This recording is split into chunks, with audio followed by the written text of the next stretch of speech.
Cristiano, obrigado pela tua presença aqui. Como é que está tratando aí essa praga do coronavírus aí? Então, Silvio, mais uma vez, é um prazer estar com vocês aqui. O coronavírus, ele veio, para questões contábeis aqui, a profissão, os colegas, a gente está muito ansioso, de certa forma gerou um pânico para todos, né? Uhum. Então, a gente tem conversado com os colegas, tem visto que existe uma grande demanda e uma grande preocupação. Por quê? As empresas estão dispensando pessoal, a infraestrutura dos escritórios está tendo que tomar algumas medidas, álcool gel e tudo mais. Os colegas têm notado que esses produtos têm faltado e estamos indo para home office. O que a gente tem enfrentado, Silvio? A gente tem enfrentado as seguintes situações: pagar folhas de salários, cumprir prazos e obrigações acessórias e, ao mesmo tempo, ter que trabalhar em casa, não tendo uma estrutura, às vezes, adequada. Então, a gente tem que estar se reinventando.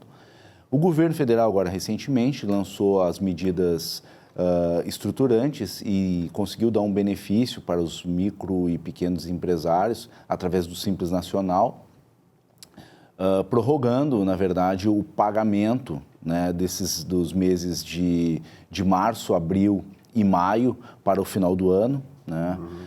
Entretanto, esses valores eles se referem somente aos tributos federais. Nós, contadores, ainda temos a obrigação de fazer essas apurações. E como contador, nós temos que ter o contato direto com esses clientes e tudo mais. Então, a gente entende e pede assim, que cada vez mais os nossos órgãos, por mais que tenham já se manifestado, junto ao Ministério da Fazenda, ao secretário da Fazenda do Governo do Estado do Rio Grande do Sul, para que prorrogue essas declarações, porque isso aí afeta diretamente os contadores. Uhum. E agora, em época de imposto de renda, nós temos 30 de 4 que entregaram as declarações de imposto de renda. Então, o profissional de contabilidade, ele lida diretamente com documentos e pessoas. Uhum. Então, as pessoas elas têm que ir várias vezes no escritório do contador e, com essas medidas agora, com esses protocolos de saúde do coronavírus, isso daí tem alarmado e tem deixado os contadores muito preocupados. Então, a gente pede e reforça que os órgãos, Federacom, Sescom, CRC, o próprio Sindiconta, o Giovanni já se manifestou com esses órgãos pedindo a prorrogação, pedindo, né, a dilação de prazo para essas declarações, que isso é muito importante para a nossa classe, é muito importante. Sim.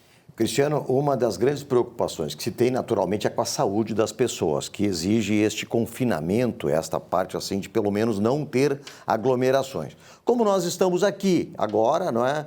Com uma distância regulamentar, não tem nenhum problema de contato, etc. e tal. Tá? E aí tu tocaste numa situação muito importante, que é vai na contramão do cliente ter que ir no escritório levar documentos e conversar com o profissional. Tá? Como é que tu vê dentro desse cenário, tá? E aí é uma questão que sai da preocupação da saúde e entra noutra preocupação que é a econômica.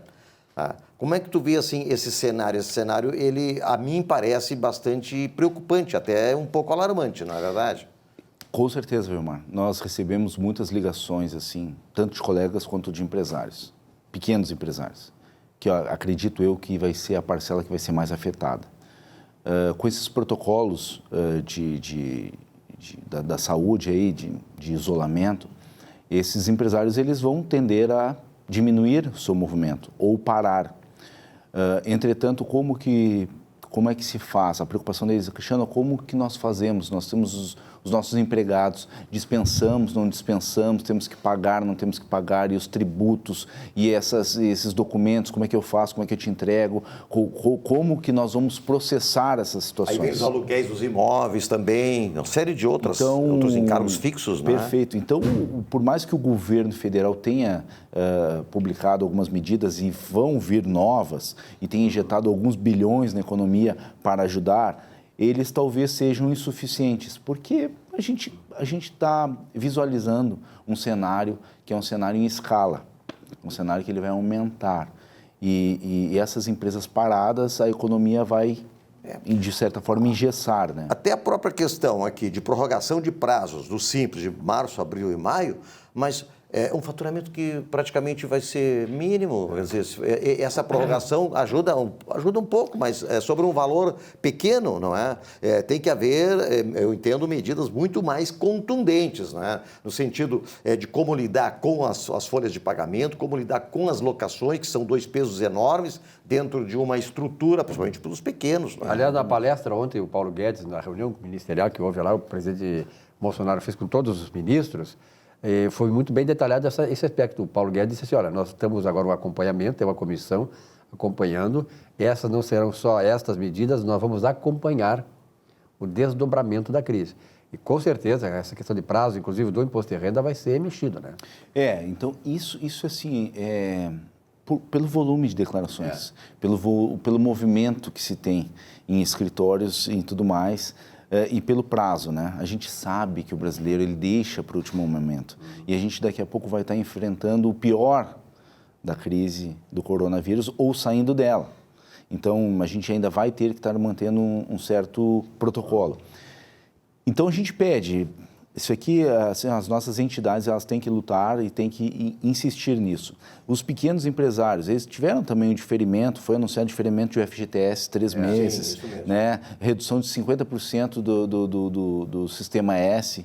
Então, são medidas paliativas, como tu bem colocou. Cristiano, não tem faturamento, o que isso vai afetar de fato? De fato, ele vai minimizar um percentual pequeno. Entretanto, a gente também espera que o governo do Estado do Rio Grande do Sul possa também agregar a parte estadual, porque aqui a gente teve uma medida que ela é uma parte, que é só a parte federal, a gente tem a parte estadual, que hoje o contador ele também não sabe como que isso vai se desenvolver, porque tu vai fazer uma declaração e uma parte tu não recolhe, outra parte tu recolhe em um documento único de arrecadação. Tu coloca uma coisa muito importante, que é a adesão, a inclusão dos governadores nesta crise também. Porque é muito fácil tu chegar e atribuir com muitos governadores, não, a coisa é com o governo federal. Não, o governo federal tem a sua parcela de culpa entre aspas, a sua parcela de responsabilidade, mas também os estados têm, né? Quer dizer, não é só o governo federal. Exato, Silvio. Exato, porque hoje a gente tem uma parcela grande do Simples, que é a ICMS, dos comércios. Então, essa parcela não sendo, de certa forma, diferido o pagamento para mais adiante, mesmo que seja pouco, ela vai afetar, porque o micro e pequeno empreendedor, ele vai ter um faturamento baixo, faturamento reflexo, alguma coisa que vá ficar ainda, né, trabalhando conforme a gente sabe que esses decretos de calamidade, né, eles paralisam, de certa forma, várias operações. Algumas continuam. Tem um caso, por exemplo, Caxias do Sul, a prefeitura decretou ontem, baixou um decreto, né, do executivo, fechando os shopping centers, as lojas de shopping centers. Só ficaram farmácias, clínicas, restaurantes, supermercados, alguma coisa assim. O resto tudo paralisado, não é? Agora, Silvio, como é importante, primeiro assim, como é complexo tratar com essas questões tributárias, fiscais, etc. Prazos, percentuais. Agora, mais ainda importante é ter o profissional ao lado, né? É verdade, isso aí. O governo federal teve algumas medidas muito interessantes. Ele desonerou o IPI para produtos importados em que estejam ligados ao combate ao coronavírus. Porque 80% dos princípios ativos dos medicamentos que vão combater esse tipo de doença são importados, 80%. Realmente é uma percentagem grande. Então, os produtos médicos hospitalares também foram reduzidos a zero. Momentaneamente, claro que o decreto ele se vale disso, né? E, inclusive, os produtos nacionais que sejam abastecidos para essa finalidade de combate ao coronavírus. Então, é louvável e foi uma coisa muito boa que foi feito no governo federal. Esperamos que daqui a pouco os governos estaduais também se mobilizem para este tema, né? Que seja, assim, ao combate ao coronavírus. Porque é um lapso temporal curto. Eu acredito que sim, Cristiano, porque a gente está vendo, inclusive, esse movimento também dos governos municipais. Também estão se mobilizando. Agora, claro, é um trabalho que tem que ser feito em conjunto toda a sociedade, seja ela civil, seja ela política, classe política, enfim, toda a sociedade precisa, né? Algum recado a mais aí, para o profissional, né, da área, não? Sim, eu gostaria que todos os profissionais, se possível, eles entrassem em contato com seus representantes, pedissem, né, a intervenção nestes prazos, porque vão ser muito importantes para os pequenos empreendedores contábeis, para aqueles profissionais que estão trabalhando em home office, porque a gente não sabe ainda como que vai funcionar essas estruturas home office. A gente sabe que a internet ela é complicada, a gente sabe que toda a estrutura está no escritório. Demanda, né? Com toda essa demanda que vai haver. Então, essa mobilização ao CRC se manifestar mais, ele já se manifestou, mas se ele se manifeste com mais afinco, ao Sindiconta, que a gente sabe que está trabalhando nisso, a Federacom, a Procon já se manifestou positivamente, ao CFC. Então, assim, todos os órgãos representativos que eles, de fato, neste momento, eles se engajem e se dediquem exclusivamente nessa situação para defender o profissional e a profissão contábil. Tá bom. Cristiano, obrigado pela tua presença aqui e até as próximas semanas. Muito obrigado, Silvio. Obrigado, Vilmar. Nesse espaço, conversando sobre contabilidade.